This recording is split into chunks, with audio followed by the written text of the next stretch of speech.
Captain Jake Morrison stood on the bridge of his mining ship, Star Hunter. He looked out at the dark space filled with floating rocks. His crew had been working in this asteroid field for 3 months now. The job was simple: find valuable metals and bring them back to Earth. But Jake's mind was not on the work today. His daughter Emma was on the ship, and he worried about her every day. Emma Morrison was 22 years old. She studied alien life forms, though no one had ever found any real aliens before. She had begged her father to let her come on this mission. She wanted to see space and maybe discover something new. Jake had said no many times, but Emma was stubborn like her mother. In the end, he gave up and let her join the crew. The day everything changed started like any other day.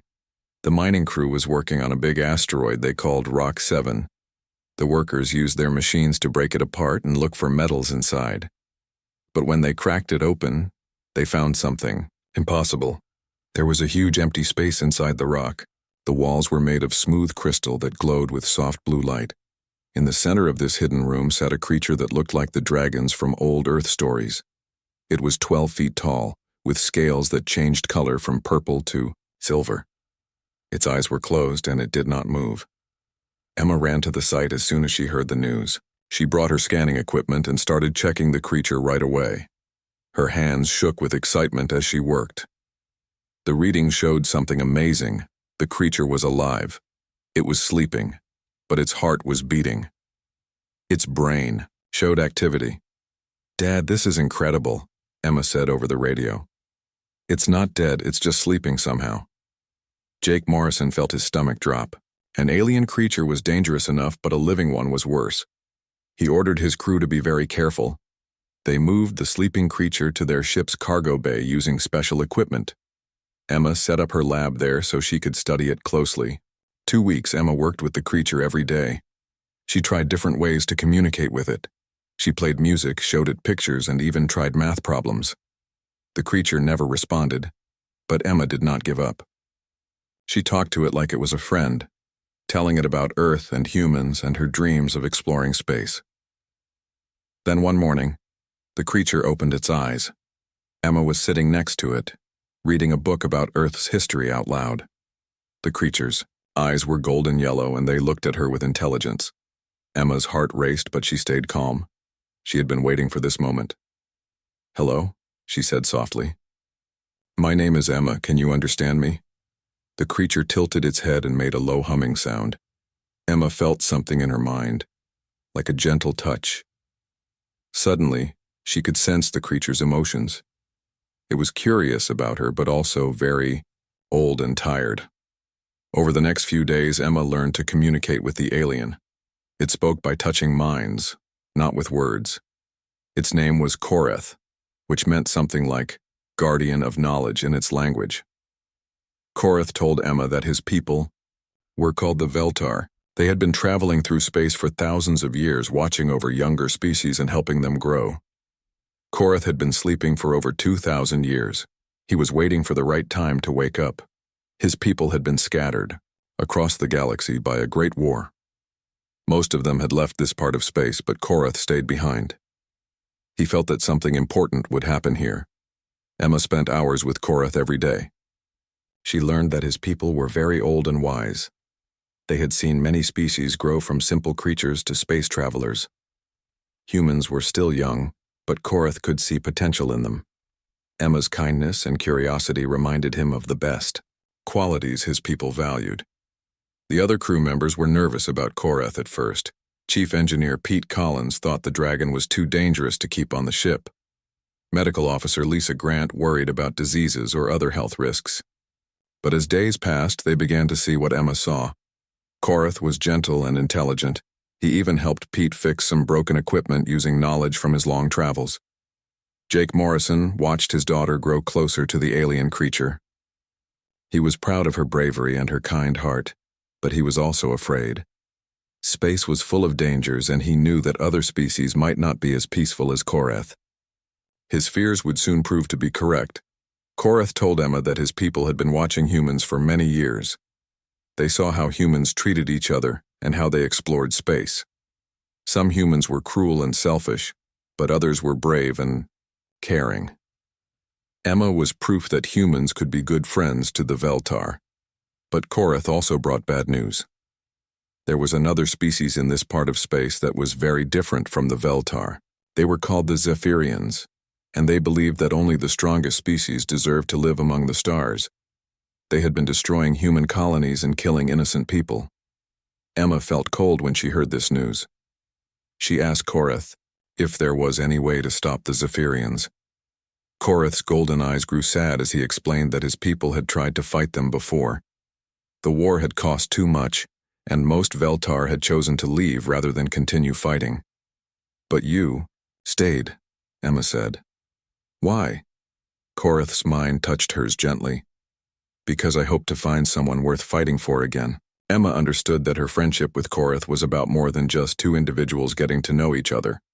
It was about two species learning to trust each other.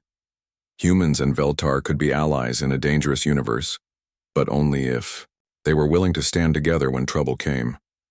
As Emma sat with Korath in the cargo bay that night, she had no idea how soon that trouble would arrive. She did not know that Zephyrian ships were already moving toward their location. She did not know that in just a few days she would have to choose between her own safety and protecting her alien friend. All she knew was that she had found something wonderful in the darkness of space, a friendship that could change the future of both their species. The first sign of trouble came 3 days after Emma and Korath's friendship had grown strong. Ryan Beck, the ship's communication officer, was checking the long-range sensors when he saw something that made his blood run cold. Ships were moving toward them from deep space. Not human ships. "Captain Morrison, you need to see this," Ryan called out over the intercom. His voice was shaking. Jake Morrison rushed to the bridge. On the main screen, he could see 15 dark shapes moving in perfect formation. They were still far away, but getting closer fast. The ships were long and narrow, like giant insects made of black metal. They had no lights on them except for red glowing spots that looked like angry eyes. "What are those?" Jake asked, but he was afraid he already knew the answer. Emma felt the fear in Korath's mind before anyone told her what was happening. She was in the cargo bay teaching Korath about Earth music, when suddenly the dragon's golden eyes went wide with terror. His scales turned from purple to dark red, and he made a low growling sound. "Korath, what's wrong?" Emma asked. The dragon's mind touched hers, and she saw images that made her sick. Cities burning, ships exploding in space, creatures that looked like giant insects with 4 arms and armor like black shells. They killed everything in their path. "Zephyrians," Korath said in her mind. "They have found us." Emma ran to the bridge, as fast as she could. When she got there, her father was talking with his officers. Everyone looked scared. The alien ships were getting closer, and there were so many of them. "Dad, Korath says those are Zephyrian ships," Emma said, breathing hard from running. "They're the ones he told me about, the ones who destroy other species." Jake Morrison felt his heart sink. He had hoped they would never meet these creatures, but now they were here. His small mining ship had no weapons that could fight military vessels. They were like a mouse facing a pack of wolves. "How long do we have?" Jake asked. "Ryan, at their current speed, maybe 6 hours until they reach us," Ryan replied. 6 hours to live." Jake looked around at his crew and felt responsible for all of them. 47 people, including his daughter, and he could not protect them from what was coming. Emma went back to Korath and found him standing up for the first time since they woke him. The dragon was bigger than she remembered, and his scales were now completely red with lines of gold running through them. He looked like a creature built for war. "Tell me about the Zephyrians," Emma said. "Everything you know." Korath shared his memories with her. The Zephyrians were an old species, but not as old as the Veltar. They looked like giant insects that walked on 2 legs. They had 4 arms, each one strong enough to tear metal apart.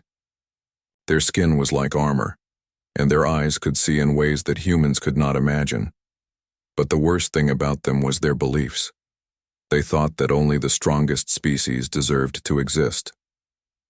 When they found weaker species, they killed them all. They had destroyed hundreds of worlds and millions of creatures over the years. "Why do they hate everyone so much?" Emma asked.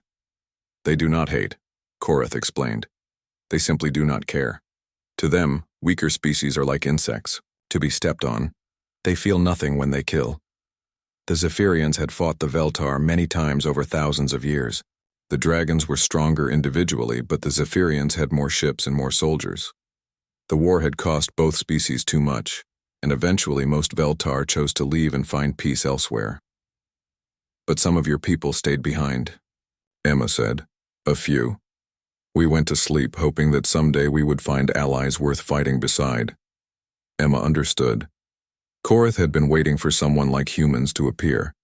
Someone who might be strong enough to stand against the Zephyrians with the Veltar's help. On the bridge, Jake Morrison was trying to come up with a plan.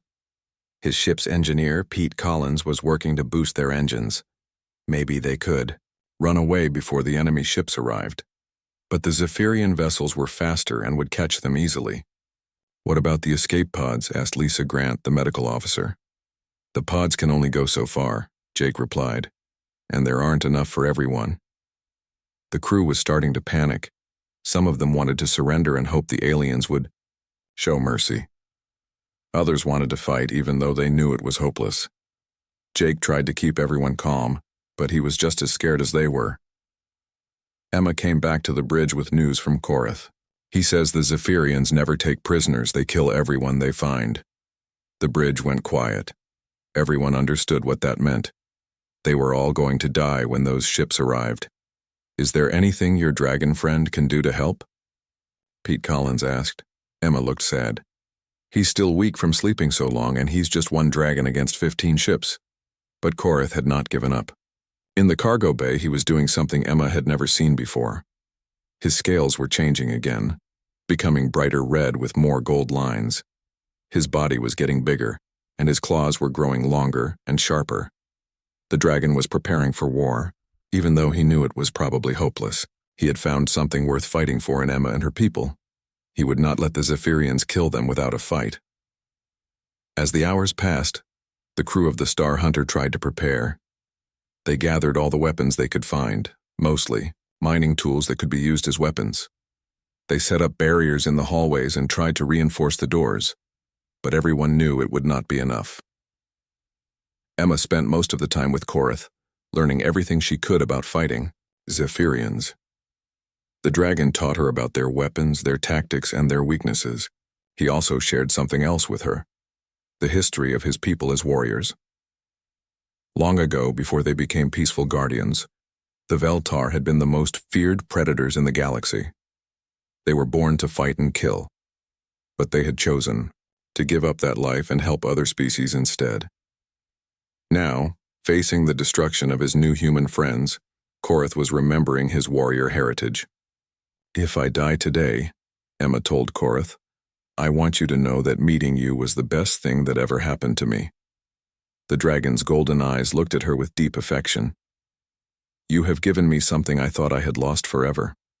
Hope for the future." As the enemy ships got closer, both Emma and Korath knew that their friendship was about to be tested in the worst possible way.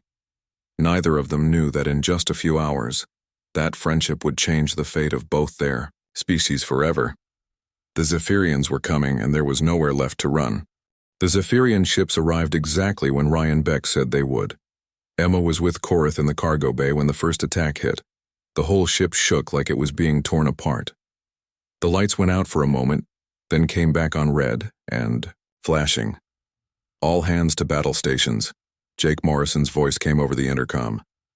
But everyone knew their few weapons could not stop what was coming. The Zephyrian commander was called Vextar. He stood 8 feet tall with black armor that looked like an insect's shell. His forearms each held a different weapon, and his eyes could see things that humans could not. He had destroyed 23 human colonies in the past 5 years. To him, this was just another day of work. Vextar did not try to talk to the humans first. He simply ordered his ships to fire. Bright blue beams of energy hit the Star Hunter's shields. The shields held for about 10 seconds, then broke like glass.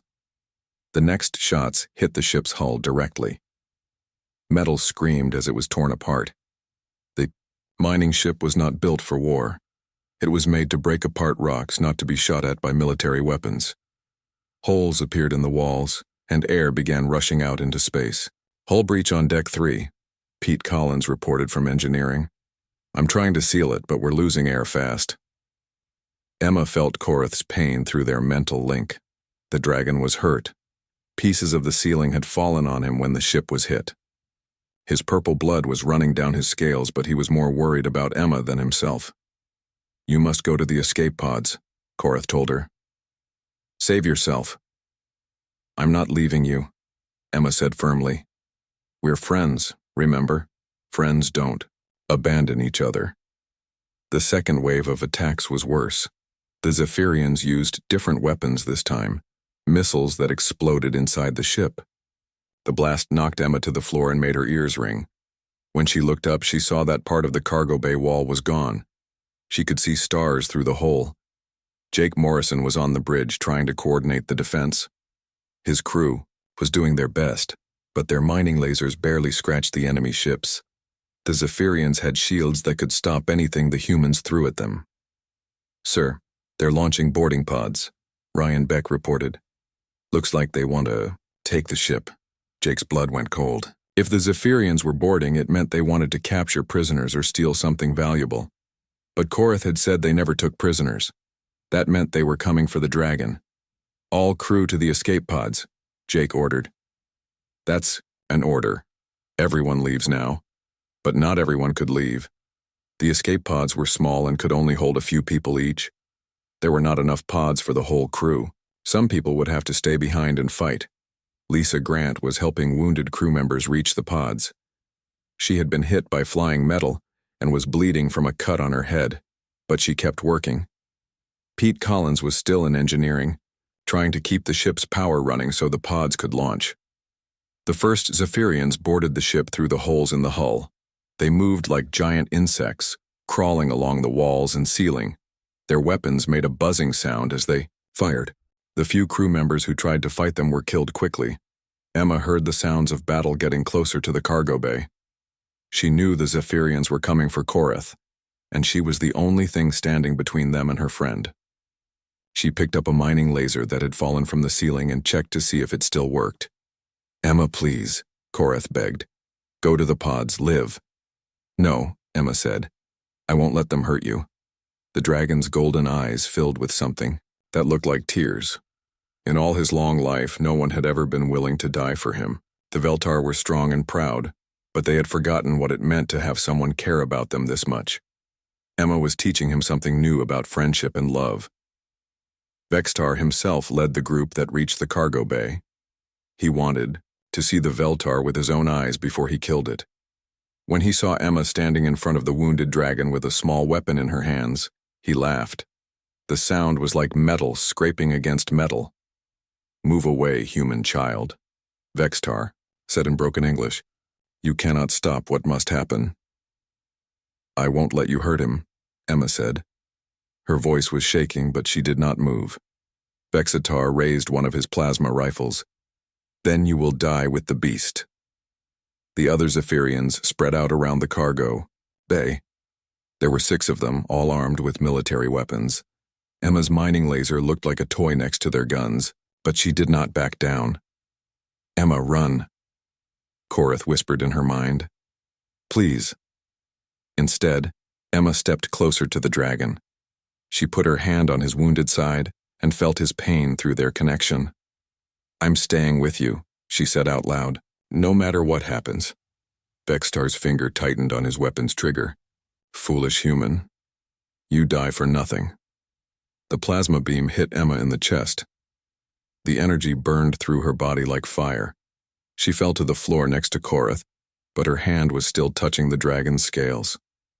Through their mental link, she felt his anguish and rage. I'm sorry, Emma whispered. I wanted to see more of the universe with you. Korath felt Emma's life slipping away. Her heart was still beating, but barely. The human doctor said she had maybe 36 minutes before the damage to her body would kill her. 36 minutes to say goodbye to the first real friend he had made in 2,000 years. But something else was happening inside the dragon. The grief and rage were mixing with something that had been sleeping in his DNA for countless generations. The Veltar had been peaceful for so long that they had almost forgotten what they used to be. They had been the hunters that other species feared. They had been the monsters that lived in the dark between stars. Emma's blood was on Korath's scales now. The blood of someone who had died trying to protect him. The blood of someone who had shown him kindness when no one else would. The blood of someone who had believed that friendship was worth dying for. Vextar stepped closer to finish off the dragon, but he stopped when he saw the change beginning. Korath's scales were shifting from red to deep crimson. His size was increasing. His claws were growing longer and sharper. His eyes were becoming like twin suns. "What is happening?" one of the Zephyrian soldiers asked. Vextar backed away. He had heard stories about the ancient Veltar, but he thought they were just myths. No one had seen a dragon in its true war form for over 1,000 years. Korath's roar shook the entire ship. It was a sound that carried all the rage and grief of his people. It was the sound of a guardian who had lost someone precious. It was the sound of a predator remembering what it was born to do. The last thing Emma saw before she closed her eyes was her friend transforming into something beautiful and terrible. Something that would make the Zephyrians remember why dragons had once been feared across the galaxy. Her 36 minutes were running out, but she smiled. Korath would survive, and he would make sure that her death meant something. The change in Korath was like watching a mountain wake up. His scales turned from crimson to blood red with lines of burning gold. His body grew bigger until he was 20 feet long from nose to tail. His claws became like steel swords, and his teeth turned into daggers that could cut through metal. But the most frightening change was in his eyes. They became like twin suns burning with a fury that had been sleeping for 2,000 years. This was not the gentle dragon who had been Emma's friend. This was something much older and more dangerous. This was a Veltar warrior. Vextar backed, away from the transforming dragon. He had killed many creatures in his long career, but he had never seen anything like this. The stories his people told about the ancient dragon suddenly seemed very real and very terrifying. "Kill it now," Vexatar shouted to his soldiers. Before the change is complete, the Zephyrians opened fire with all their weapons. Plasma beams and energy bolts hit Korath from every direction. But the dragon's scales had become like armor that could stop any weapon. The shots bounced off him like raindrops hitting stone. Korath's roar filled the cargo bay and echoed through the whole ship. It was a sound that had not been heard in the galaxy for 1,000 years. It was the war cry of the Veltar, and it made every Zephyrian's blood run cold with ancient fear. The dragon moved faster than anything that big should be able to move. His claws swept through the air and cut the first Zephyrian soldier in half. The creature's armor, which could stop human weapons easily, was like paper to Korath's claws. The second soldier tried to run, but Korath's tail caught him and threw him against the wall so hard that he left a dent in the metal. The third soldier screamed as the dragon's jaws closed around him. The scream was cut short very quickly. Vextar was backing toward the door, firing his weapon as fast as he could, but every shot just made Korath angrier. The dragon's eyes fixed on the Zephyrian commander, and Vextar saw his own death reflected in those burning golden orbs. "You killed her," Korath said. His voice was like thunder and earthquake combined. "You killed my friend." The dragon's breath was not fire like in the old Earth stories. It was something much worse. Superheated plasma came from his throat at temperatures that could melt through ship hulls. The blast turned half the cargo bay into flowing liquid metal. Vextar barely escaped the breath weapon by diving through the doorway, but he could hear the dragon coming after him, tearing through the ship's walls like they were made of paper. The commander ran toward his escape pod, but he knew it was probably too late. Korath burst through the ship's outer hull and into space. The vacuum did not hurt him. His people had evolved to survive between the stars, and now that ancient adaptation served him well. He was a creature of space and darkness, and he was coming for the ships that had killed Emma. The first Zephyrian destroyer never saw him coming. Korath hit the ship's side with the force of a meteorite. His claws dug into the hull and tore it open like opening a can. Air and crew members were sucked out into space, but the dragon was not finished. He found the ship's reactor core and tore it apart with his bare claws. The explosion lit up space like a small star. Pieces of the destroyer scattered in all directions. But Korath was already moving toward his next target. The Zephyrian fleet tried to turn their weapons on the dragon, but he was too fast and too small a target. He moved through space like a dancer, using pieces of the destroyed ship as stepping stones to reach the next vessel. The second ship tried to run, but Korath caught it easily. He landed on the bridge section and began tearing through the hull. The Zephyrians inside fired their weapons at him from point-blank range, but it was useless. The dragon's scales deflected everything they threw at him. Captain Jake Morrison watched from his escape pod as Korath destroyed ship after ship. The dragon moved with purpose and deadly grace. Every movement was precise and efficient. This was what the Veltar had been like before they chose peace. Perfect killing machines that could hunt anything in the galaxy. "My God," Lisa Grant whispered from another pod. "Is that really the same creature that was talking to Emma about music?" It was, and it was not. The gentle dragon who had been Emma's friend was still there, but he was buried under layers of ancient instinct and primal fury. Emma's death had awakened something that had been sleeping in Korath's DNA for countless generations. The third ship exploded in a ball of fire, then the fourth. The Zephyrian formation began to break apart as ships tried to escape the dragon's wrath. But Korath was faster than all of them. He picked them off one by one, like a hawk hunting sparrows.